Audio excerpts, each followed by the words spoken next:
You have undoubtedly heard the phrase, "A picture is worth 1,000 words," and it can better explain with the following pictures. Let's have a look.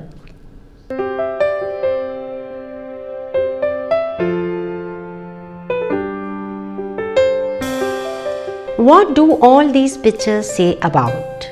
I'm sure that you could connect with the events or occasion just by seeing these pictures, as they are self-explanatory. Two most important things for a picture are, firstly, when something cannot explain with words, then the picture does. And secondly, a photograph has no language barrier. This means you need not to know any language to understand the picture.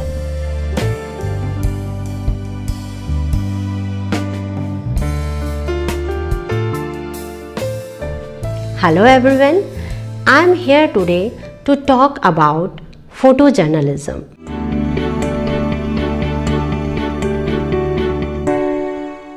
Today in this session, I would like to discuss on history, principles, types, ethics, challenges and future of photojournalism, qualities of photojournalist and EDFAT. Let's start with the concept of photojournalism. Photojournalism, as the name denotes, is journalism through photos. It means the journalism with the camera and photos. It differs from photography. Mere taking a picture is called photography, not photojournalism. Photojournalism is about visually describing or communicating a news with the help of photographs. Photojournalist should consider himself or herself equal to a journalist or a reporter. The only difference between them is that the reporter uses a notebook and a pen, but photojournalist uses a camera and other supporting devices. The photojournalist may work individually or may team up with a journalist. The usual assignments a photojournalist may get in the form of daily events or working on a particular assignment as a documentary for an extended period. A photojournalist, similar to a regular journalist, talks about 5 W's and 1 H, that is who, what, when, why, where and how. It means that all the photojournalistic picture should have these things in them to completely describe the story or communication process. Let's now have a brief look at the origin of photojournalism and its journey through time and few iconic photographers. Although there is no fixed date of origin of photojournalism. From the beginning of American Civil War, war photography pictures were in high demand, and working style and conditions of photographers were entirely different to today's photojournalist. Because of the technical limitation, they could only click staged images or posed images of war and landscape and dead bodies.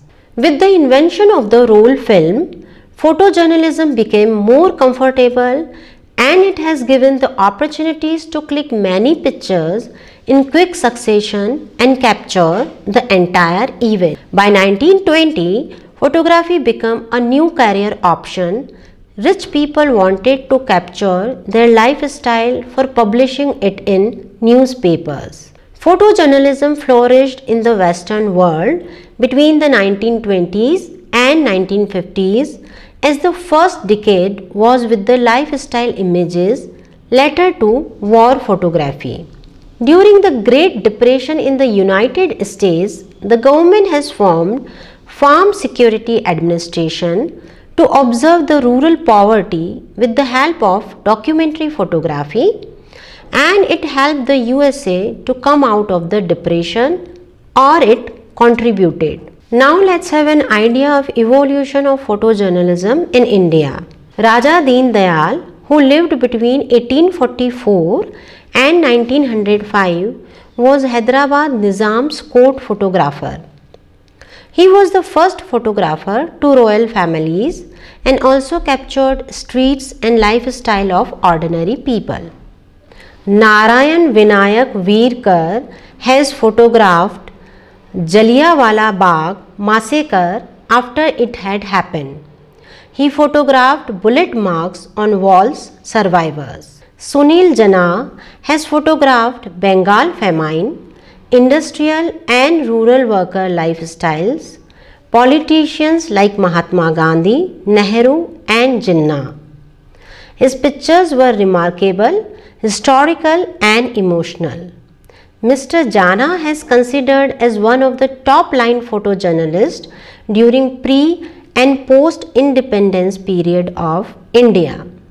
Homi Vyarwala was the first lady photojournalist in India who photographed the political events and freedom movement. Her pictures best spoke about the transition of India from British Raj to independent India. She had worked for British Information Service and other well-known newspaper and publications. T.S. Satyan, Raghu Rai, Raghuveer Singh and others are worked and set standards for the future generation. Photojournalists follow certain photography principles that are intended to help them produce or click the photos that catch the attention of all sort of audiences. Let's now take a brief look on the principles of photojournalism.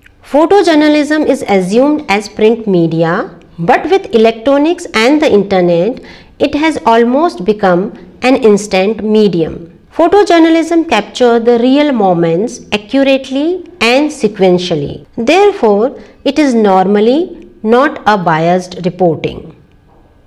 Photojournalism communicates by integrating with words and pictures. The balance between them is flexible, but even in the heavily visual photographic essay, words are needed to complete the message. Hence, a photojournalist needs have balanced approach in using words along pictures. Complete reportage includes images and written words. Photographs must be explained through written words. Few lines of words or text used to explain the photograph is called caption. A caption is the basic unit of photojournalism. Captions are also called as cutline. Photojournalism deals with people to succeed as a photojournalist. There should be a great interest in people. People are a prime ingredient in both ends of the photojournalistic message, as they are the subjects and the viewers. Photojournalism communicates to the mass audience, and this means that the message must be precise and immediately understood by people from different backgrounds. A skilled editor presents photojournalism and he decides how the report reaches to the public. Okay, so let us move on to the next topic, which is ethics in photojournalism.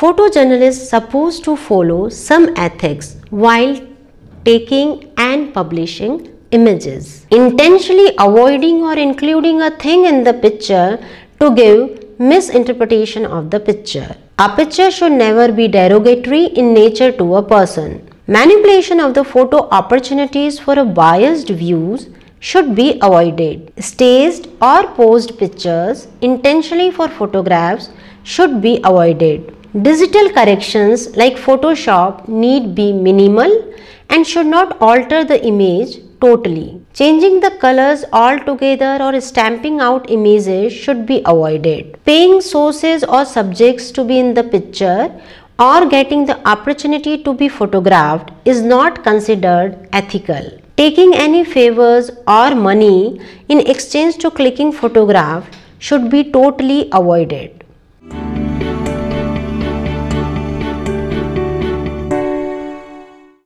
Never stop looking. The notation for a great photojournalist.